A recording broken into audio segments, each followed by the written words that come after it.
Welcome to Thinking Deeply About Primary Education, the podcast that makes time and space to think about pedagogy, teaching and learning, professional development, anything of interest to time poor but enthusiasm rich primary teachers. This week, I'm joined by Kate Jones. Hello, I'm really pleased to be here again. So thank you for asking me. It's great to have you here. And Shannen Doherty. Hello. The focus of this episode is going to be your new book, Kate, Smashing Glass Ceilings. Now, you've written 8 hugely successful books, contributed to countless publications, and really taken the world by storm with your ability to distill research into retrieval practice in a way that's useful for teachers. I mean, no more was that more evident than last Tuesday at the Ambition Institute webinar, where I thought you did a cracking job of making really complex material really accessible to the audience. And I mean, nobody would have blamed you for taking your foot off the pedal. What inspired you to write Smashing Glass Ceilings? Well, thank you for those kind words. I appreciate that. This book is really different to all the other books. I mean, there was 4 books just about retrieval practice, and they were all teaching and learning and research and resources. And like Shannon's book, really practical for the classroom. But I suppose there was 2 different reasons. All my books were with the publisher John Catt, and then a different publisher contacted me, Routledge, about the possibility of writing with them. And I've read lots of their books. I was very open to that, and I had this idea already because I was getting quite a lot of messages, not just from women, but from people in education who perhaps would see me at a conference that I was speaking at in Germany, where you both were, or Stockholm, Chile, all these sorts of things. And people say, well, how did you get into that? How did you start doing that? Or I'd like to write for the TES, or I'd like to publish a book, and lots of questions, and I always try and give as much help and advice as I can. But I thought actually there's so much that I could talk about that I could put this in a book. And there are lots of women in education writing books, doing podcasts, speaking at conferences, but we know there needs to be more, especially considering how the profession is dominated by women. So women ed are fantastic, and they say be 10% braver and put yourself out there and do that. And I think this sort of almost like leads on from that in the sense of gives you tips how to do that, how to launch a podcast, how to or tips for blogging, how to get a publisher, things you need to think about, things you might not be aware of, because writing the book is only one element. There's also, the editing stage, the getting the reviews, the self-promotion of a book, which a lot of authors, I think probably especially women, can struggle with. So yeah, all those things I thought, right, I've got a lot of experience I've gained in the last few years. I'm going to put all that into this book.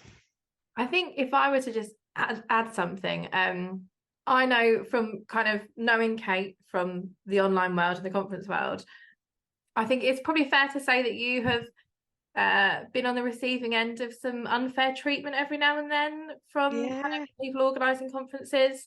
And I know you've recommended me a few times to speak at things. You've always been very transparent about kind of what you're getting paid and what I should ask for, because you think that that is important, and that doesn't happen very often. People aren't very forthcoming with that information, and you can really tell, I think, that you are in it for the greater good and in it for everyone, particularly women, to be successful and to empower them to get what they deserve. And that's something that I think, when you said you were writing this book, I kind of went, oh yeah, that of course you are. That makes sense, because that's what you do day to day. You do empower women. You reach out to women online and say you're doing a great job. I know when I wrote my book, you were one of my biggest kind of cheerleaders on Twitter, and that's before we'd even really ever met properly. So I think you can really see that there is a need for this book, because there aren't as many female writers, speakers, leaders, and that's I can see that that's something that you are really passionate about kind of correcting. Oh, that's again really kind. And you're right. One of the things I was trolled about was the self-promotion of my books. And someone said I'm fed up of seeing it go on about retrieval practice or something. But when you spend so much time and you invest in this book, or anything, an article, even anything, something that you do, and the intention is to share it with other people, then you've got to get it out there. And it's already quite difficult to do that, to try and, promote your book and big up your book. It's difficult. But then when other people start to mock you for that and put you down, and there is a lot of that. And the stuff with the conferences is really interesting, because I wrote a thread on Twitter today about my experience speaking at conferences as someone who was pregnant, because I've got a 4-month-old baby. And I've had some amazing experiences. Research Ed, particularly, when I spoke at Research Ed Stockholm, they asked me, is there anything that they can do to help? And I said, well, actually, yes, I would prefer to speak in the morning because I'm tired in the afternoon. They put me on the ground floor next to the bathroom, which was really helpful because I was 7 months pregnant. And they did all these just amazing things. And then there was another event I went to speak at, and there was loads of other speakers there. And they sent all the speakers an email saying, parking is very limited. It's mainly for staff, but there's another car park about just over a mile away, and you can walk. It's fine. It's a nice walk. And again, I was like 8 months pregnant, so I don't usually make special requests, but said, please, could you reserve me a parking space? And they said no. And they knew I was pregnant, and I expressed my concerns that I'm already I get tired a lot easily. I walk slowly. I've got my laptop bag. And that was really bizarre that was not accepted. But what makes it even worse was when I was speaking at this event, I spoke to another speaker who was there, someone I know. He's at lots of the conferences, author. And I told him about this. I told him my partner took a day off work just so he could drop me off at the conference. He hung around all day and then took me home. And this male speaker felt terrible because he'd asked for a parking space and they gave it to him. And we couldn't get to the bottom of why. And I passed it on afterwards and tried to find out why. And there was no response. And I don't know if it is because he's like a bigger name or got more followers, but you just wouldn't think that these things are still happening. And at that event, I know the prices that speakers were paid varied hugely. And then that's another thing that's really difficult, because people don't want to talk about pay and say what they get paid, and they don't. So it's all very secretive. And then the difference is huge. I was a keynote speaker at an event, and I was just grateful at this point to be asked. And there was I was the opening, and there was a closing keynote speaker. And it was only until we had the emails to thank us that I had realized this person was getting paid and I was doing it for free. And they were getting paid, so they had £1,000 that they were paid, and I just did it for free. And at that point, I spoke to Vivian from Women at Ed, and she said, "Yeah, but Kate, you should have asked for a fee." And I just didn't think, like, I was still teaching, I was just doing these things on the side.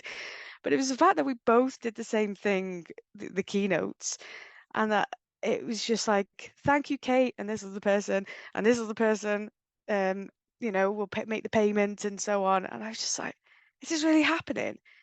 So that's why, like, we do have to have these conversations that are not happening, that some people probably don't want us to have either, but they're really important.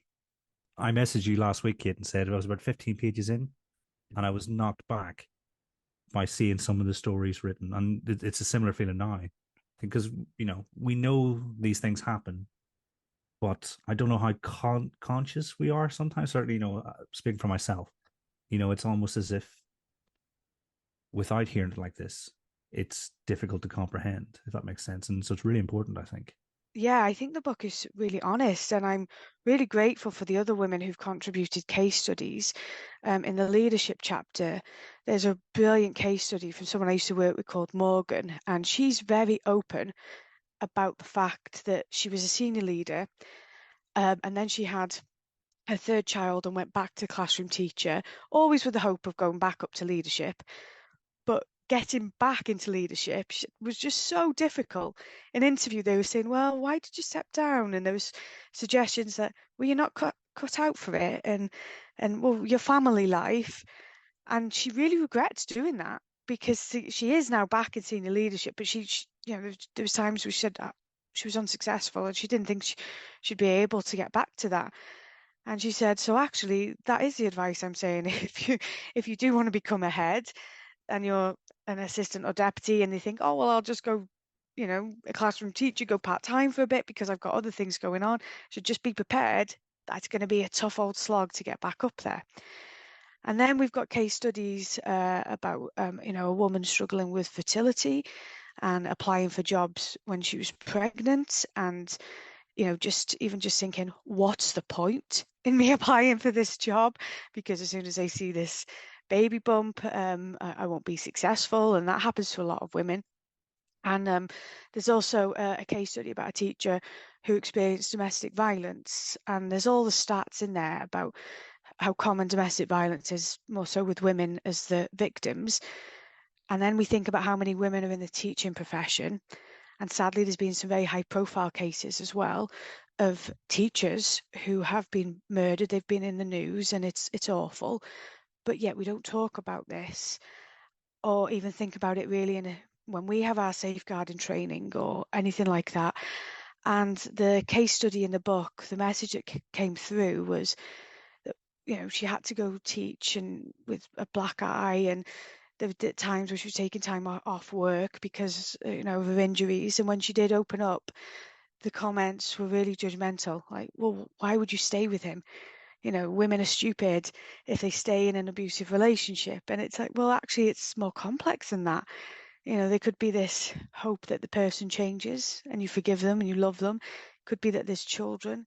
Could be that you feel like you've got nowhere else to go. So they're just things that I haven't really seen or heard being discussed about, but that, you know, are happening, unfortunately, to women in schools, in education. Those stories, they're the thread that run through it. You know, I think actually, to be honest, it's something you've got down really well, Kate, over the cross of your books, is you're telling people stories and then you're trying to get out with the message. And yeah, I think dedicating time to discussing, as long as you're comfortable discussing it, has been really important, I think, because, you know, one of the things you said to me is you wanted men to empower women in education, and I think understanding is the first step, really, isn't it? I don't know. Yeah, absolutely. I really hope a lot of men read this book, especially male senior leaders. And actually, just from my own experience, there's things that I don't know anything about, but let's say menopause. I didn't know anything about menopause because I thought, well, that's way off. I don't have to deal with that for a long time. But then I was head of department, and there's someone in my department who's going through the menopause. So the more that I know about that, the more that I can support my colleague, my team member, have a bit more patience, empathy, understanding. I don't know what it's like because I haven't been through that, but that same principle can apply to the men in education, and they are in leadership positions and CEOs and line managers. And of course, we don't expect them to know exactly what it's like, and nobody would know exactly what pregnancy is like because it's different for every woman. But to just sort of have this increased understanding, I think it is really helpful. You're raising some issues that definitely need to be raised, and I think we've got better at talking about a lot of things, but this is still something that we're not quite getting right. You skillfully walk the line between positive, supportive advice and a stark, challenging representation of the issues faced by women in education. This is like a demonstration of your own personal resolve and determination.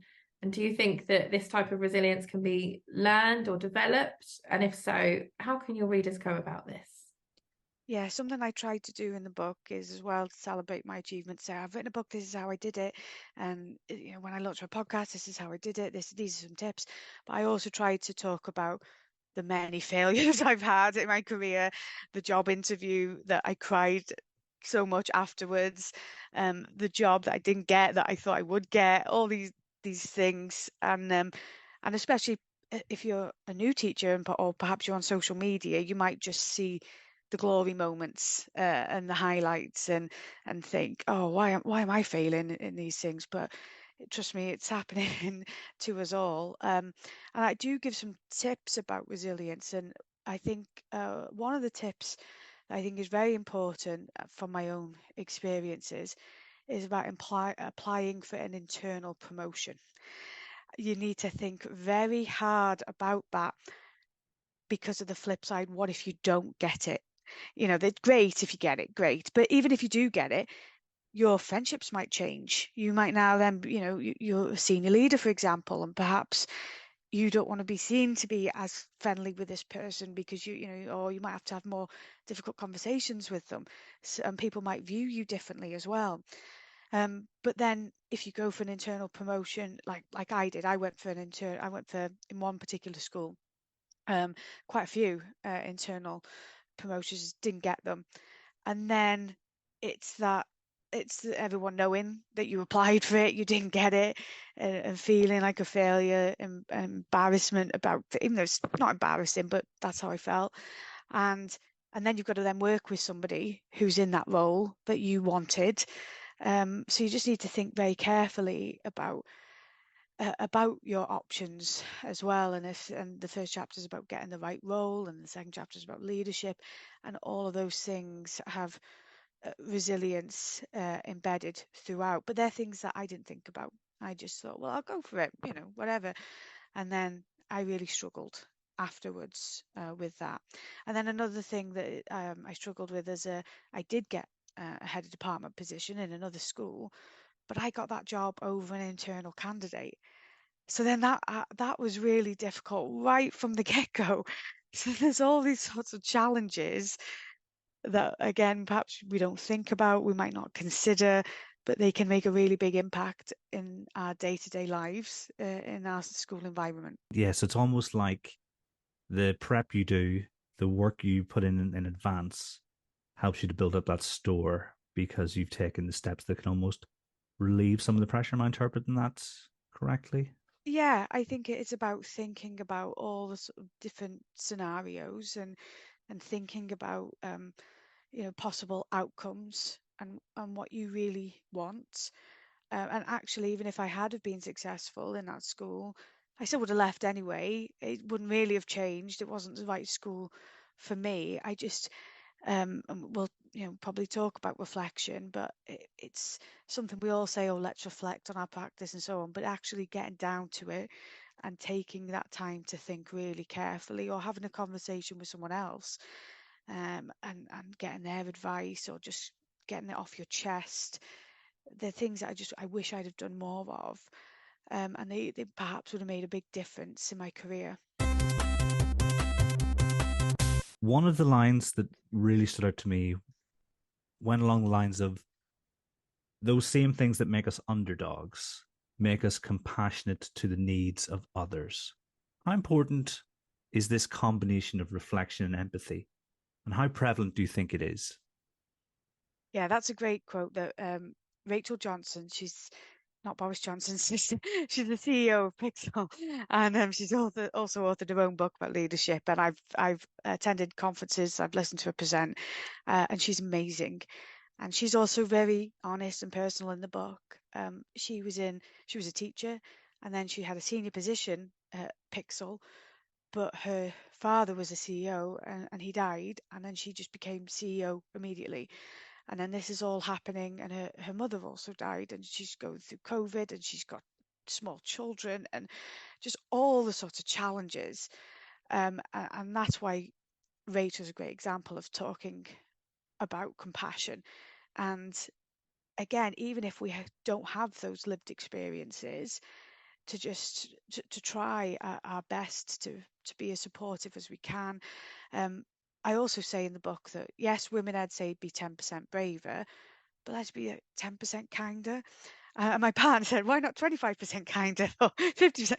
But the concept is just that little bit more. And something I'm working on myself. I'm still, you know, I'm very passionate about things, and that's why I get a lot done, and I'm very self-motivated. But my passion means I'm not always as kind as I'd like to be. Somebody was critical about this book, and they hadn't even read it. It was just a comment on social media, and I got really defensive. And I thought, oh no, that's not what I write about. Actually, I need to take a step back here for a moment. But the final chapter of the book is about supporting other women. And Shannen was at my launch party, and I read a little bit of the book there, and I chose to read the section that said, we can't smash a glass ceiling on our own. We do this together, and that's why men have got to read the book, and women, wherever, what stage you're at, whatever goals you have as well. And that's why learning about things that might not ever affect you are still really important. And it comes back to that with the compassion and with the empathy. But then there are some issues that I write about in the book that will affect somebody in your school for sure, like a bereavement. I'm an ambassador for Winston's Wish charity, and they're a bereavement charity for young children who experience loss, and they help their families. Now, something that we really campaign for is for lots of training for teachers to deal with bereavement, because of whether you're primary, whether you're secondary, throughout your career, you will work with a child who loses somebody. It could be a grandparent, it could be a parent, it could be a sibling. You will work with colleagues who experience bereavement. You may yourself experience a bereavement. And it's one of those things that you think, I don't know what to say here. And there was a quote that Winston's Wish shared that said, this teacher, a student said that she went into school after her mum died, and her teacher didn't mention it. Now, a teacher probably didn't mention it because they didn't want to make her cry. They didn't know what to say. But the student was really upset because she was like, this is something huge. It's just happened to me, and my teacher didn't even acknowledge it. And again, maybe if we'd had sort of training about these things, and we discuss these things, and have conversations about things that, like Shannen said, we're starting to have conversations about, but we could do more. I think the bereavement one is a really good example because it's something that does happen to everyone at some point. You know, no one is immune to that. And your point about being 10% kinder, I know I have been guilty, particularly on the internet, of maybe just reacting and kind of not lashing out necessarily, but reacting emotionally and then going, oh, I actually didn't need to handle that like that. But I do think that's me, one person on the internet, reacting to something like you with that, you know, the negative comment about your book, things that are really personal. And I think one thing that leaders in particular should take from this book, that I took from it, was that we are dealing with people, we're dealing with humans. That's the business we're in. We would expect certain behaviors from the children and the pupils that we teach, but we're not always good at modeling them. And it doesn't take a lot to take a step back, and before you respond or react or kind of go, oh, you know, that's not that important, or it's just, she's just emotional, or heaven forbid saying something about someone being hormonal, which I have definitely been on the end of before. Just taking a step back and going, can I react in a different way? Can I help this person? Do I understand this? Can I empathize? And that's something I think the book does a really nice job of tackling, because we're really busy, and I know we're all, you know, the intro to the podcast talks about how we are time poor, leaders are time poor, teachers are time poor, and it's sometimes really easy to overlook those things. But if you know that someone is going through something, it's important to acknowledge it, and it's important to react in a sensitive and kind way.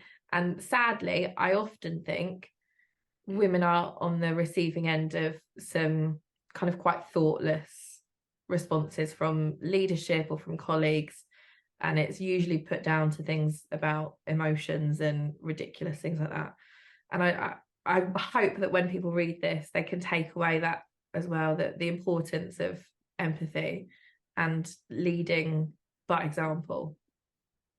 Yeah, I totally agree with everything you said. And every single person can say what you said, Shannon, that we all, there are all times that we've all experienced a time where we wish we'd have been kinder. And I actually do write in the book that people say it's not difficult to be kind, and it isn't in a way, but there are times it is difficult to be kind.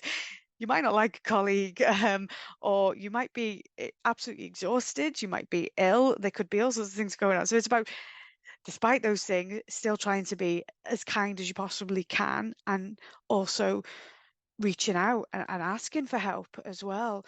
I mean, the example I gave you about when I was pregnant at a conference, I did tell them I was pregnant. If I hadn't told them I was pregnant and I said, "Can I have a parking spot, please?" They might think, "Kate Jones, a diva. Who does she think she is?" And people don't know. They can't help.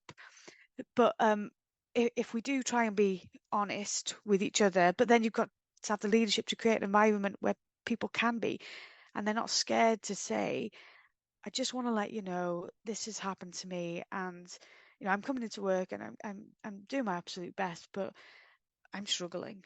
And they say that to their line manager, or like somebody said to me, "I'm going through the menopause and it's really tough. It's affecting me." And then we can help and be supportive and that little bit kinder. Because we're trained to be teachers, we see quite a lot of the, I don't know, stereotypical leadership styles employed.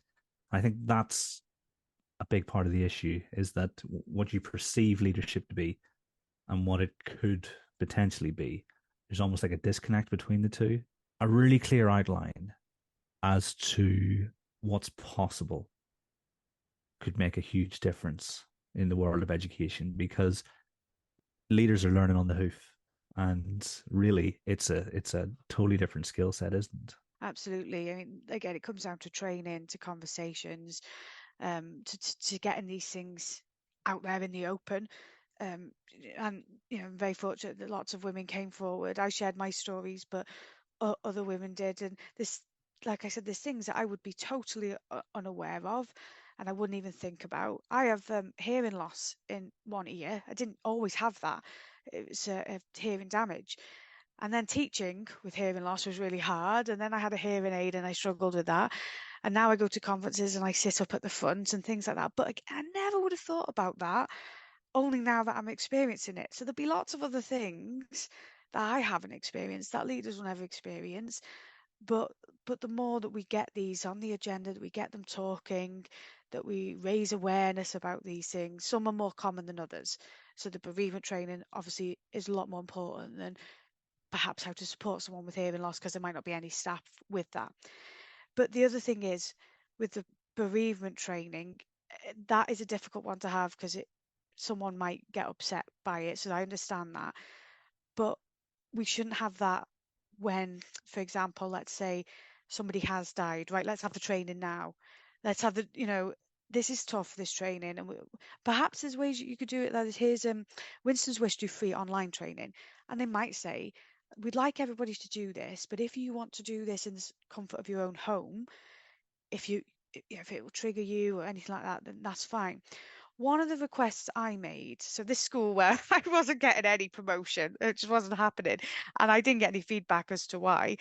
But the very first time I applied for a job and I didn't get it, and it was an internal one, I just had an email that was generic to all the people who got it, who didn't get the, "Good morning, you've been unsuccessful, in this role, but please, don't hesitate to apply again in the future." And that was about 5 to 9, and I was just about to go and do registration, and I just started crying in the toilet, and I've like, "Oh, I've got to teach now," and it was just ridiculous. And when I got interviewed the second time, and at the end they said, "Do you have any questions about this role?" I said, "No, but can I make a request?" I said, "If I'm not successful, or actually, even if I am successful, then the other candidates, can you perhaps not email it me? Well, it would be better to tell me in person, but if you're going to email me, could you email me, at the end of the working day? And then I can go home and deal with that, because I put a lot of effort into this application. I'd really like this job." And they didn't take my advice. I got an email again to say I was unsuccessful. So we've got to learn from mistakes made, advice given, We've got to give each other feedback and be able to act on that. Otherwise, we won't get anywhere, will we? So I did, yeah, obviously I left that school. Good to hear. Yeah. I do think that that's a really interesting example, because quite often when people, particularly women, make requests like that or suggestions, it's put down as they're just making a fuss. Oh, it's just an unnecessary fuss. No one's had a problem before, and it can give you a bad name, and it gives women a bad name, because actually it's not about the fact that we're making a fuss. We're just trying to make it a more comfortable situation. And sadly, I think often that is what happens to women. And you know, I think that I just wish people would read this book and just try and get a bit out of it. On that, how do you think readers can get the most from this book? And do you think the answer is different for different groups of people? Oh, that's a great question. And it's a type of book you could just read in one sitting, but I do think, or I hope it's a book that people go back to. So the first chapter is about securing the right role. Well, you might already be in the right role in the right school. So, you know, whilst it's interesting to read, it's not that relevant to you. But 2 years later, things might have changed. You might be ready for the next step in your career. Something could have happened in the school. So hopefully that could be a chapter that you go back to. You could be an early career teacher, and therefore the leadership chapter with examples from Rachel, the CEO, and Morgan, the senior leader, might not be relevant to you right now, but again, something to come back to. And another really key message that I try to get through all the way throughout the book is that, yes, leadership, that's great. Let's have more female leaders. But success doesn't just mean leadership. And I do think I'm a really good example of that. When I was a head of department, I didn't enjoy it that much. There was a lot about the job that I didn't enjoy. I much prefer writing books and having book launch parties and doing podcasts and things like that. There are things that I enjoy a lot more. And there's alternatives to leadership. It doesn't just have to be, I mean, first of all, if you want to remain in the classroom, that is you're still a very successful teacher. You can keep learning and improving. So absolutely nothing wrong with that. But if you do want more, then there's all these other options available. And with Routledge, you have to do a sort of, I write about this again in the writing, a chapter section. You have to do a submission, a summary of the book and what you're going to include. And there's anonymous reviewers. And one of the reviewers said I couldn't write this book on my own, that I needed a CEO or a head teacher to co-author the book with me. Now, it's anonymous. I don't know who it is, and I just wanted to prove that point. There you go. You're basically saying I'm not successful enough because I'm not the CEO of a trust. But I've published X amount of books. I've been a keynote speaker internationally. I've set up my own website. I've done this, I've done that. There's lots of experiences that I have that I can share. But it's this very narrow view that leadership is the only way that you can be successful in education. And I mean, look at you both. You're both really successful, and you've gone on and done other things like authored a book, set up a podcast. You both spoke at events internationally, hugely successful and rewarding. So if leadership isn't for you, there are so many other things that you can do. I'm horrified by that review of your proposal, and I've done a few proposal reviews for Routledge, but I promise that one was not me. Oh no, don't worry. No, I mean it's good that they said that, because I put it in the book. I actually put it in the book. I put it in the introduction to say, somebody did say this, and that just highlights my argument that they think, well, yeah, you haven't been a CEO, so you're not qualified to write a book.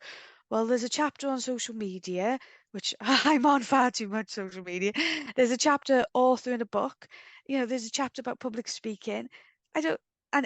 Where there were gaps in my experience or knowledge, that's where I got Rachel, the CEO, and I asked Morgan, and there's Jazz, the public speaker, there's Sonia Thompson, the head teacher in there.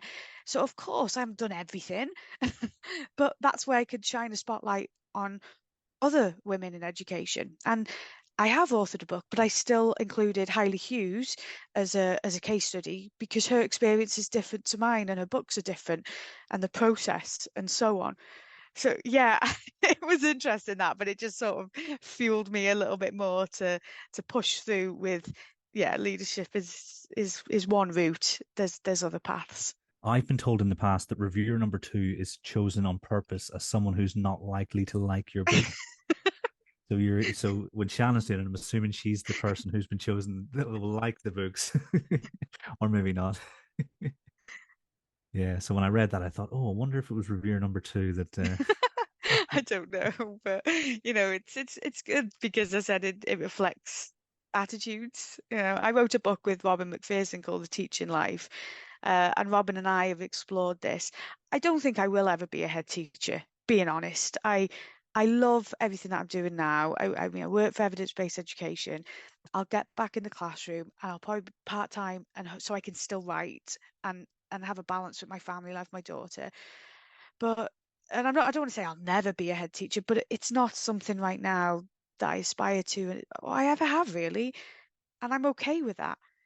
And for other people to say, well, you should do this. No, I don't have to. I can, I'm smashing a different type of ceiling. I think it's interesting that the kind of default glass ceiling that people are expecting women to smash is that leadership one. And I work in a trust where our CEO is female, and we've got 2 directors who are female, and we've got, I think we counted the other day, 9 out of 11 head teachers are female, and I think that's fantastic. And I'm so proud that that's the split that we have that does kind of mirror the workforce. But you're right, there are so many other ways that we can be successful, and like you said, it can be staying as a classroom teacher. You can just be the best possible teacher, and it doesn't need to be racing to the top. There's loads of stuff we can do out there, and I particularly liked the bit about leading and delivering CPD, because that's something that everyone probably at some point, particularly if you're a primary teacher, you're probably going to have to do it at some point, unless you work in the biggest school. And I think, you're giving a breadth of possibilities and a breadth of glass ceilings, rather than saying this is how you become a head teacher as a woman, because I think that's a conversation that has happened before. Absolutely. The leading CPD chapter, well, if you're leading CPD about teaching and learning, the best people to hear from are the classroom teachers, where they can say, this is what I'm doing, this is what I've been reading about, this is what I'm really interested in, this is what's worked, this is what hasn't worked. That could be in your school environment, or it could be then starting to branch out at the research ed conferences, or it could be, we talk about a side hustle, and there's amazing women in education doing it, like Jennifer Webb. I mean, she's incredible. I mean, she's a teacher, she's a senior leader, she's an author, she does her webinars, she's got a whole CPD platform going on. And there's lots of women like that, but there are still times and events where there's no women represented there. So it's still a difficult one. When I was at Research Ed Chile, there were 4 keynote speakers and they were women. And I did praise them for that. And it wasn't something they said they actually did intentionally. These were the speakers that they wanted. I said, well, no, that's great as well. Of course, you wanted us there, but I'm just saying it's not something that we see all the time. And neither should we, actually. Men should still be speaking at conferences. And that's another thing I do say in the book. We've got shine a spotlight on Ross McGill, because he authors books with other female teachers, and he uses his huge following of loads and loads of Twitter followers, and he might author a book with somebody else who doesn't have that following. And there's Patrick, who writes a case study in the book, what he does to support women. So it's not at all about bringing men down or not having men at conferences, but it's just about us being there too. I open every research ed talk by saying I've been basically avoiding becoming a head teacher for the last 8 or 9 years. So I'm 100% on board with this message, because, teaching itself, I will go back into the classroom at some point, because once you get good at it, it's so much fun. So, it's fantastic to see all these different ways. And, what I find is that one thing leads to another, doesn't it? I'm sure whenever you wrote your first book, then that led to different things. I don't know, articles, and then an article becomes a presentation, that kind of thing. And then as a person, you can decide what direction you want to go in. Yeah, so I'm 100%. Yeah, I really get that message, and yeah, I think anything we can do to support people in seeing the different options they have, because they're countless at the minute. Yeah, it's an exciting time in education. It's exciting that there are classroom teachers writing books, and you go to conferences. There's people oh, it's a mixture of people who were experienced teachers, people who still are. Then there's people like Paul Kirshner, who's an academic who actually publishes the research. He'll be at a conference with teachers. But all of those things, if you are interested in them, they are all connected. So, for example, if you were to write a blog, well, you can't just write the blog and just hope someone will find it on the internet. You've got to do other things to get it out there. And that's where, and like I said, the people who are at conferences, they do tend to do the CPD in their school or their trust, and they do like to write articles, and all of these things really are connected. But interesting you said about being a head teacher. A few men I've spoken to in primary say that they get asked a lot of questions. Well, when will you become a head teacher? And they said, and their female colleagues haven't had the same questions asked to them. So it's interesting in well, primary and secondary. And it's great, Shannen, at your trust about the female leaders. But I remember this is me as a student in primary school. We had two head teachers. One head teacher, he was great. Then he left and he was replaced by an external candidate. They were both men, and the rest of the staff were all women. And then the head teacher came to visit us from the secondary school, and it was a woman. I said, I thought head teacher meant man. Like, I thought it was a male thing. As a child, I thought that.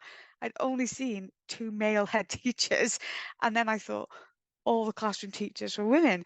So again, there's lots of reasons why, the representation, and there shouldn't be that pressure that you're a man in primary, therefore you have to be a teacher.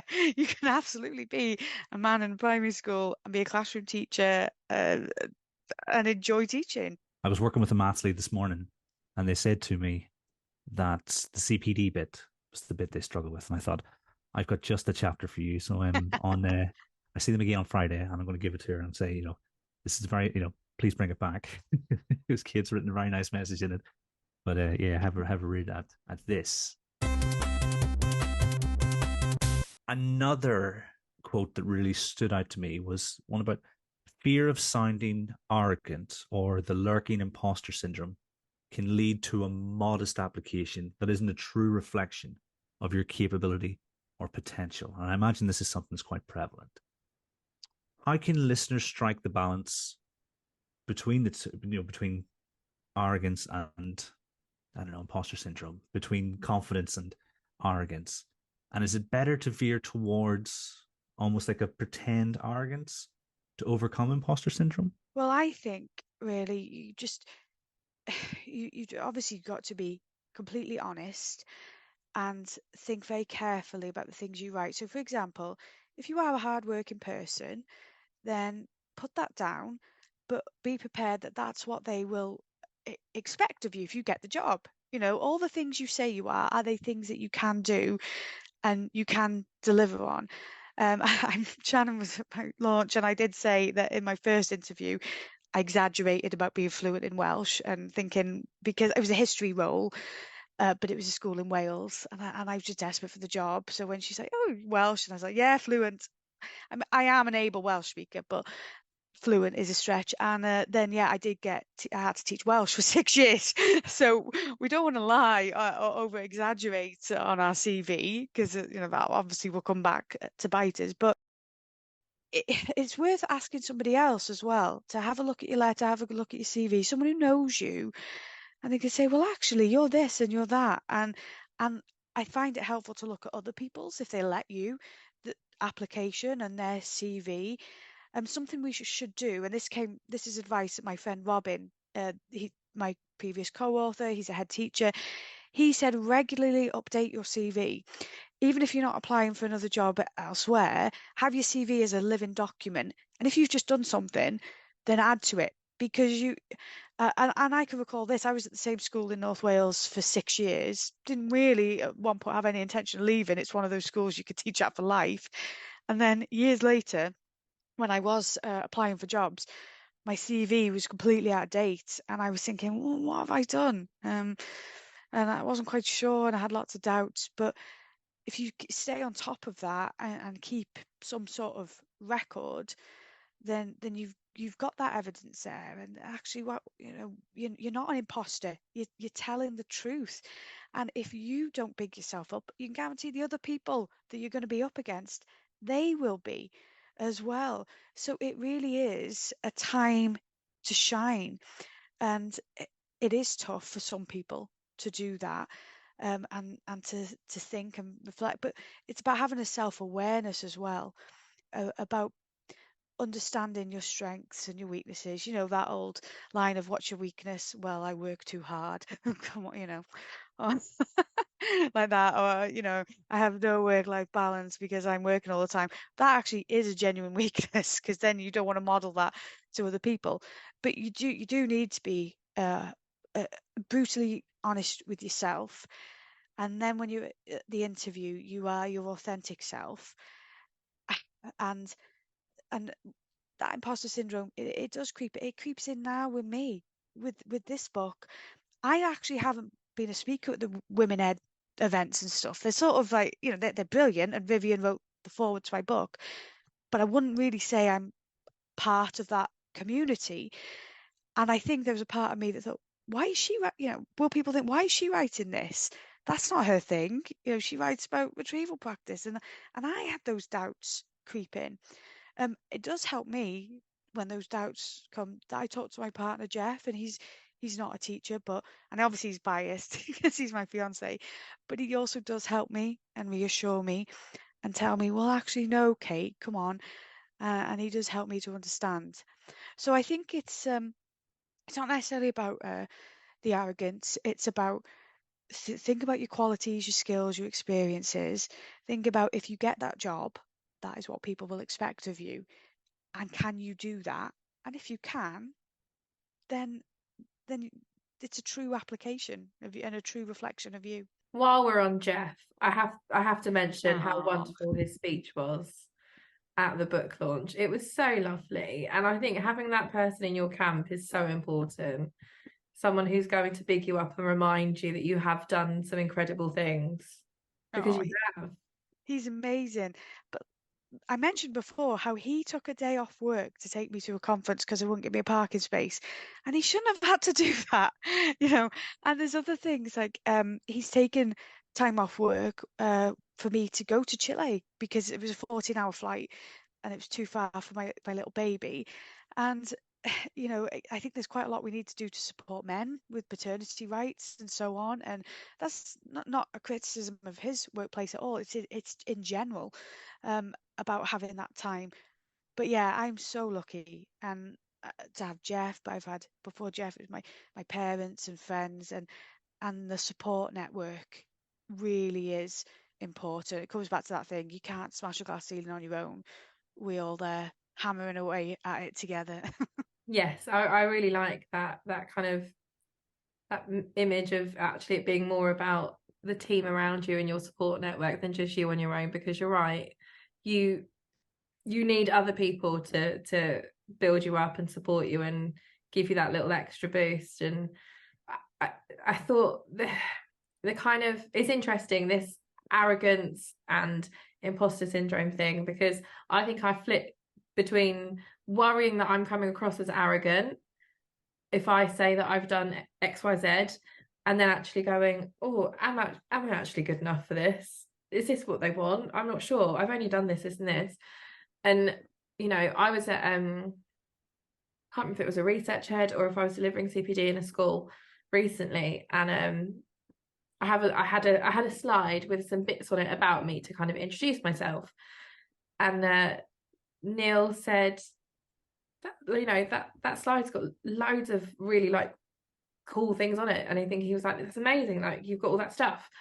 And I went, oh gosh, am I coming across as too much by saying, I've written a book, because I find that really hard to say sometimes, and I have to remind myself that it's cool, and I can mention it, and I don't come across as arrogant, and it's just good to be confident in myself. But sometimes I won't tell people because I feel like I'm bragging that I've written a book, or that, little things like I coach and I facilitate for a couple of for an MPQ with the Church of England. But I feel like an idiot saying that to people because I think they're going to go, oh, all right, we get it. But I think we all need to be a bit prouder, don't we? And a bit more open. You're not alone there, Shannon. I think I'm a bit more comfortable now, but like I said, the self-promotion of books, people really struggle with that. Or an article, or to say, I'm speaking at this conference, I'd like you to come and listen to me because I've got something valuable to say. And you just say, oh, I can't say that. And we should. And that's why you're there, though, Shannon, why you're doing all these things.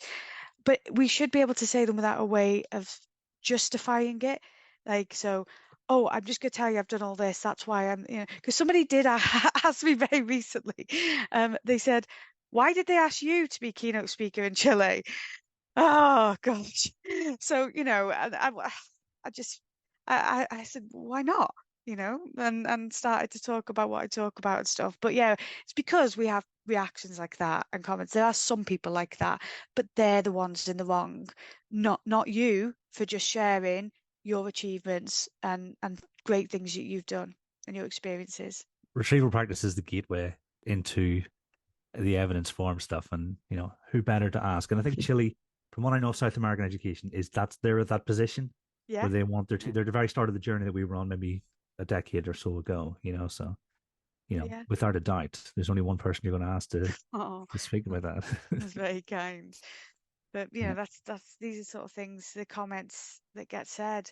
And I also mentioned, I was talking to Shannen about this at the weekend, and I mentioned this in the book. There's lots of unhelpful comments that I think women experience more, and one of them is about children. Before I met my partner, I didn't know if I would have children. I'm mid-30s, and it might not have been an option for me, and I was okay with that. I had a lot in my life that I was very happy with. But I had questions about that. And people say, come on, TikTok, like that, your biological clock's going. And people, also other people saying, I'm a better teacher because I'm a parent. And I'm no doubt that they have a different perspective and empathy and understanding. I won't take that away from anyone. But what benefit do you have from telling somebody that? Somebody who's in the classroom, who's doing their absolute best. I found that incredibly hurtful. And I also know women who have struggled with fertility and they've kept it private and they've had comments about that. But the flip side to that is the motherhood penalty, where then women, if they're pregnant or they've got children, they're then overlooked for promotion or leadership because they're not seen as being dedicated enough or committed, or they've got family stuff going on. And I had that as well. I announced I was pregnant, and someone on Twitter just wrote, "No more books then." And I just thought, oh, here we go. And so, it's like that Barbie monologue. I don't know if you've seen the film Barbie, but there's a monologue about, oh God, women, we can't win. And there's a lot of truth in that monologue. So those comments are just very unhelpful, unkind, and unnecessary. And I think what makes those comments worse sometimes is they often come from other women, don't they? Yes. I've actually not had those comments from men. So that's something else that's and the case study about domestic violence, it was when she told her line manager it was a woman, and it was a woman who said, well, you're the idiot for putting up with him. And that's such a shame. That's really disappointing, but that happens, and that's something we got to again recognize. So we've talked a little bit already about leading CPD, it being challenging, and how kind of taking the leap with this might be a hurdle for many of your readers that they want to overcome. So what advice do you have for your readers who are keen to lead CPD, and probably more importantly, what might you say to those who can support them with that? Yeah. Well, first of all, the mistake I've seen in schools is someone's been asked, they said, will you deliver training on Rosenshine next week? And cognitive load theory. And they're like, oh, right, okay. Because I get messages saying, can I have your retrieval practice slides? I've got to do an inset and I don't really know much about it. I said, my slides are not going to help you. You've got to have that knowledge and understanding and the interest and the enthusiasm as well. So the people who are leading CPD, it should be about something you are, of course, knowledgeable about, experienced. There are some benefits of saying, I'd like you to deliver training on cognitive load theory, because but if you give someone time, you might say, right, you've got a term, you've got a year, here's some books, and you give them a project, and there might be something to inspire them, and you think that that will be good for them. But it depends. I do think the best way to start with the CPD is internally. And I think there's lots of barriers. Sometimes younger teachers may not want to do that because someone might be teaching, they've taught for 20 more years. But you've read this book or you've read this, read around this area. And it just absolutely makes sense to share that with your colleagues. Some people find it more nerve-wracking to do it with your colleagues in contrast to outside of school. It depends. But how I started is because I worked in a school and retrieval practice wasn't well known. There was like a few of us in the staff room talking about it, but there was lots of, it's fair to say, outdated practices happening in that school. And then the results from my students, they were brilliant results, and the results were very different to how they performed in other subjects. And because I remember one student saying, I thought retrieval practice was a history thing, and they crammed for the subjects or didn't revise.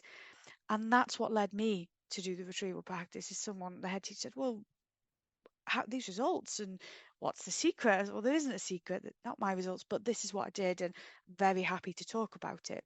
And then it just went on from there.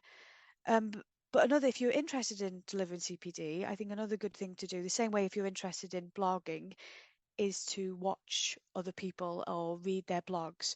So I went to lots of conferences as an attendee, and I remember the sessions that I found really interesting and helpful. And I also remember the sessions that weren't great, if I'm honest. And I tried to take that away. And the same with the blogging. I read lots and lots of people. I still read lots of blogs. And I think, oh, that was a really good blog. Why was that really good? And I reflect on that. So there's a lot that we can learn from other people who deliver the CPD in terms of how they do it, the approach to it, and so on. But my other bit of advice would be really to try not to be a complete jack of all trades. I mean, you don't have to. I can do CPD on other topics outside of retrieval practice, but there are some topics. I was asked to deliver training and dual coding. I said no. Whilst I'm aware of dual coding and I've read books, no, it's not for me. I said, tell you what, here's Adam Boxer's Research Ed presentation. Watch that. Get in touch with him. He's amazing. And it's just about having that awareness of your own skills, your own knowledge, your own experience, and then sharing that with others. But also knowing, I did attend a CPD session about the science of learning, and they said space practice was when you get students to put 2 lines between their written work and space out their work. And I just thought my ears were going to bleed, because obviously, as you know, that's not space practice. And I very kindly gave that, like, I say kindly, I mean, I tried to be kind with it. I didn't heckle them. I just tried to say, look, that's not space practice. Here's something. But that was CPD I paid for as well. So there's a lot of questions that, about quality assurance in the CPD. And if you are investing the time, then absolutely, you charge for a webinar, but you've got to make sure that you've got a responsibility and a duty. If you're helping other teachers, you've got to get it right and do your absolute best. I do think that the space practice example is terrifying, but it's probably also indicative of a lot of those lethal mutations where people say, well, I've read a bit about this, or I've heard this name, I must know what I'm doing. It's the example I always give when I'm out doing walkthroughs training. The example I always give for lethal mutations is cold calling, because people hear it and assume they know what that means, and then they give people the wrong information. So I think that point about giving CPD and the things that you know a lot about is important, and also not feeling like you have to be giving CPD at a certain point in your career. Just, you know, you're right, especially if people are paying for it, it needs to be of the highest quality, and it needs to be stuff that people are going to genuinely take things away from that they can use, rather than questionable things like the spaced practice comment. Yeah, that was a difficult one. But when people have said to me, oh, I'd like to do what you do, well, like I said, I attended conferences. I've been doing this stuff for years. It really didn't happen overnight, and the same was true with you two being asked to speak, at conferences in Germany. You've been honing your practice. You've been working on it. You really have got to have patience. You probably will have to do lots of free speaking events and travel places and do it in your own time. But if that's your goal, like that's something you want to do, then it is really worth investing that time and effort, and then you can get the benefits of that later. Yeah, I reckon my first conference on a Saturday was 2017, maybe earlier. But it wasn't. It was 2020 before I spoke. Yeah. And so I would just go and watch and listen, and then I think, yeah, I can't remember why. Maybe it was Lloyd. We in Cymru asked me and Lloyd, and I don't think it was because of me. I think it was because of Lloyd, and I just sort of tagged along for the ride. And then after that, there sort of thought, oh yeah, I'll do it. I mean, Shannen, in terms of like the support, I feel like I nag you a lot to do talks and things. That's probably not the best way to support someone and getting involved in this kind of thing. What sort of support would you like from someone? Well, you say that's not maybe the most helpful, but it did give me the kick up the bum that I needed, I think. You set me a goal at Research Ed National a couple of years ago now, saying, I expect you to be talking next year. And then I spoke before that, because I spoke at a Research Ed in Berkshire, so I beat the goal. I think a bit of kind of sharing what goes on behind the scenes when you're writing CPD, when you're leading up to CPD. Kate, you've obviously read extensively around retrieval practice, and that's why you're able to talk about it so easily and fluently, and you can reference things.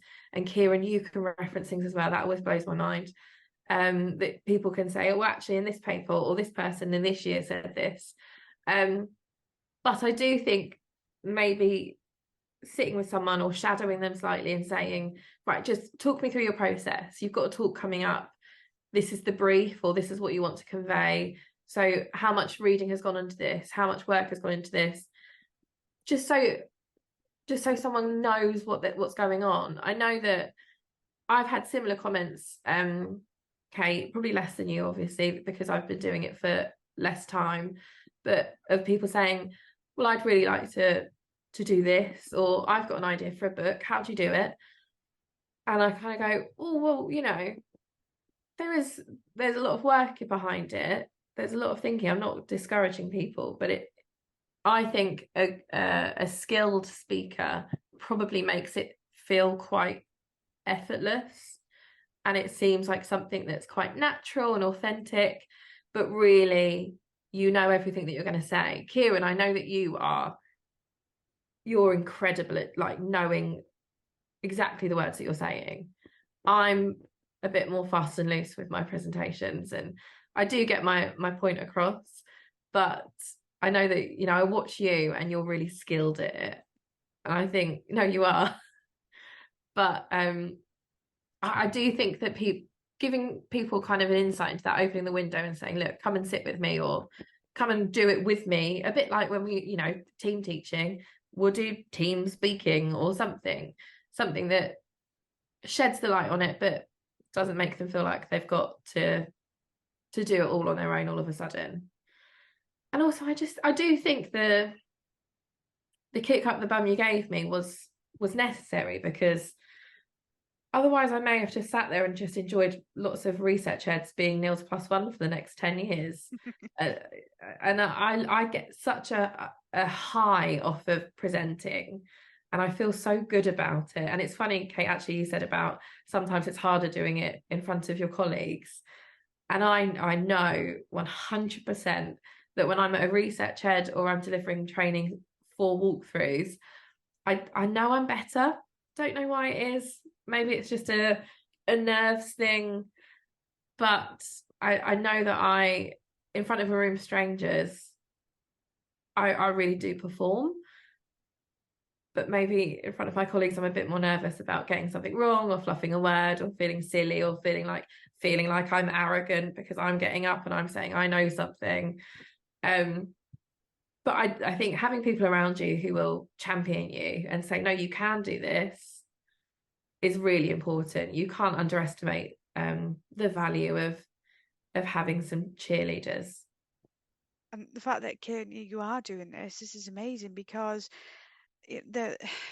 I know people who've organised events and they've wanted more female representation. They just have struggled to get the speakers.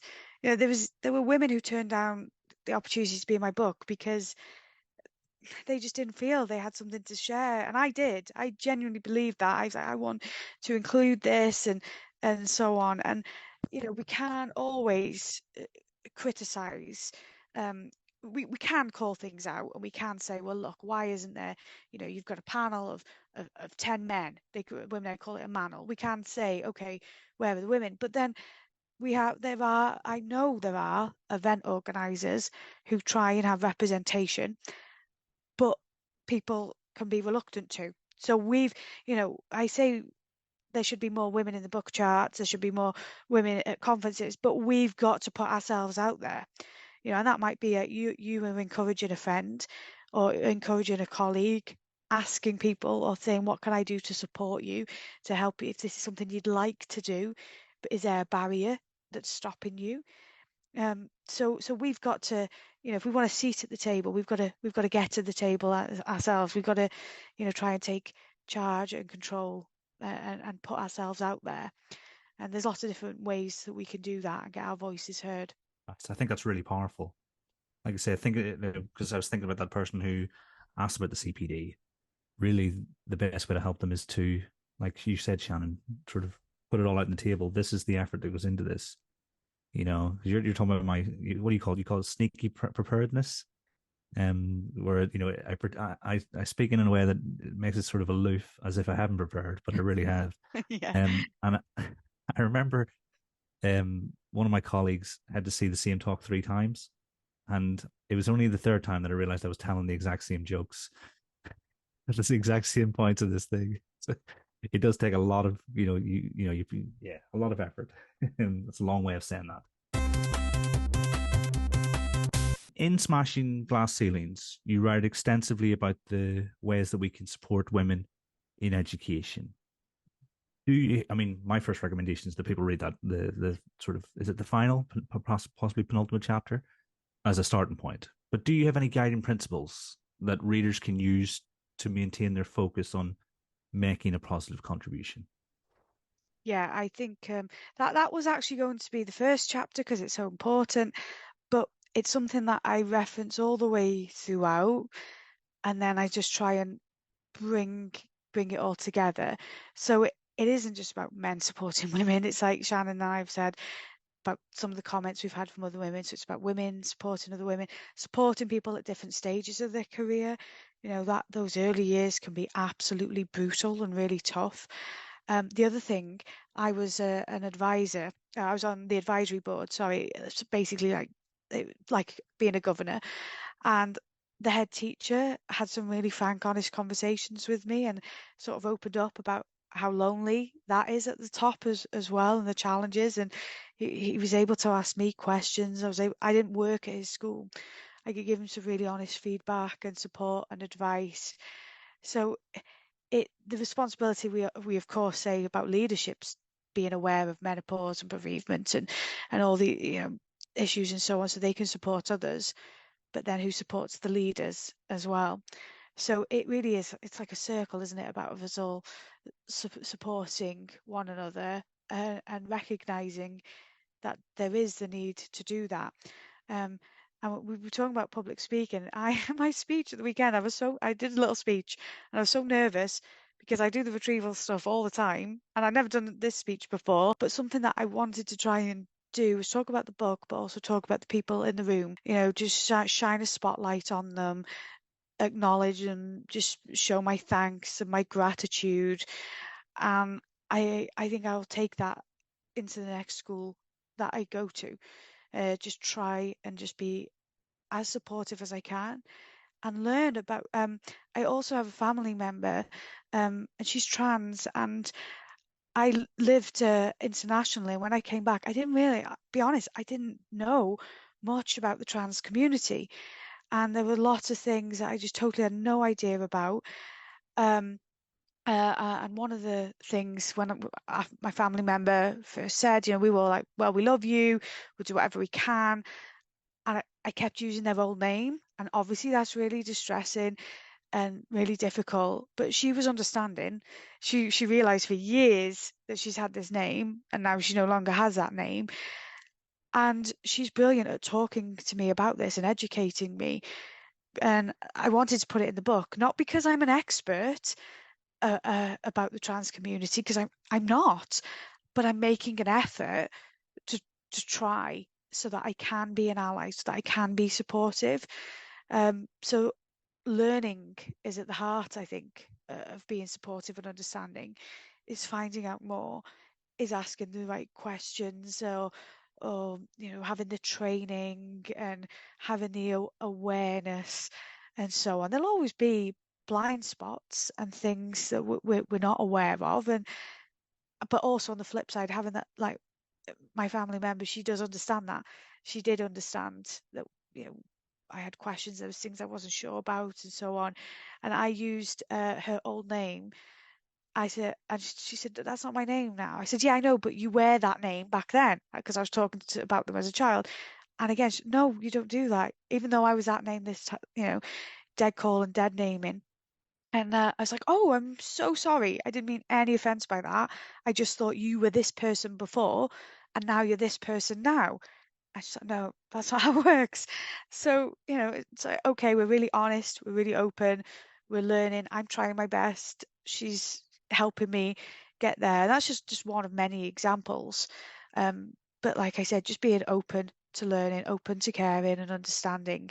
There were, and I'll never name and shame, but there were some men who I asked to review the book who said it wasn't their thing, right? And because it's Smashing Glass Ceilings, Empowering Women Education, and they thought it was a book for women, which it is, but men need to read this as well. Bruce Robertson's a head teacher.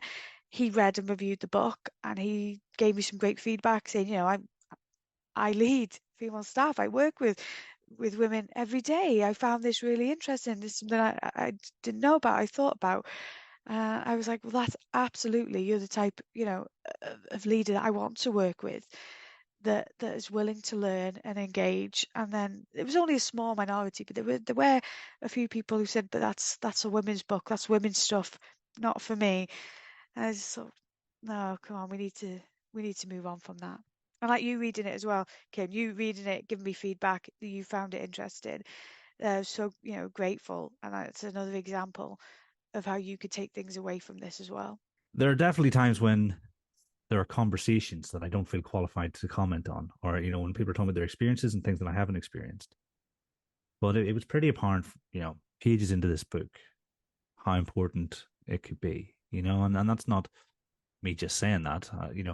I genuinely finished in the weekend because I was like, right, okay, I need to learn more about this, and also because of the power of the story run through it. So I find it difficult to understand that could be the position adopted. I mean, obviously, I don't know where the people are coming from, but I do think that the more people who read this book and who act on your message, I mean that message there, it's simple, but it's really, really powerful. It's try and consider how you can support. If you use as your starting point. Even if you ask that question, even if you said, well, I don't have knowledge or experience in this, is there anything I could do to help you? Is there anything you want me to know? Just the basic things like that could make a big difference. it's that the willingness to ask, willingness to learn more, and knowing the people that you have in the room, knowing the people that are in the building, knowing, like, truly getting to know them, getting to know their strengths, their interests. And I think that's a huge part of being a leader and a supportive colleague, is taking time to think about, oh, there's this opportunity, this would be great for this person, male or female, whatever. It's about empowering people, and sadly, historically, women are the people that have not been as empowered, which is why this book's so important. But it really, I think it just sends the message of, generally, get to know the people that you've got, spend time thinking about them, spend time talking to them, asking how you can support them. I know that like one of our directors, or actually both of the directors I'm thinking of in our trust, we've got a few, but the two women I'm thinking of, they really know the staff that we have in our schools, and we have 11 schools, but I could name someone and they would go, oh yeah, that person does this, don't they? Yeah. And it's being able to do that, I think, is part of the journey towards being able to support and empower women in education, is knowing what makes people tick, knowing what people are good at, giving people opportunities, shouting people out. Like you talked about your speech at the weekend, Kate. I wasn't expecting to get a shout out. Suddenly my name was being mentioned and it made me red, and it was nice. But that sort of thing of going, you really took time to think about the people you had there and make sure that they felt acknowledged and valued and special, and that's what we all need to be doing more of. And naturally, like, even just in this conversation this evening, I'm sat thinking there's a couple of people that I need to make sure I do this for, because I know that we've got incredible people in my school and in my trust and in my kind of friendship group who I think I could be better with and better for. So hopefully everyone else has been able to reflect as well on this. I think that's a lovely way to end it. To just say thank you very much for joining me. Thank you very much, Kate. Oh, thank you so much. It's been thanks for taking time to read the book and to talk to me about it. I really appreciate your support.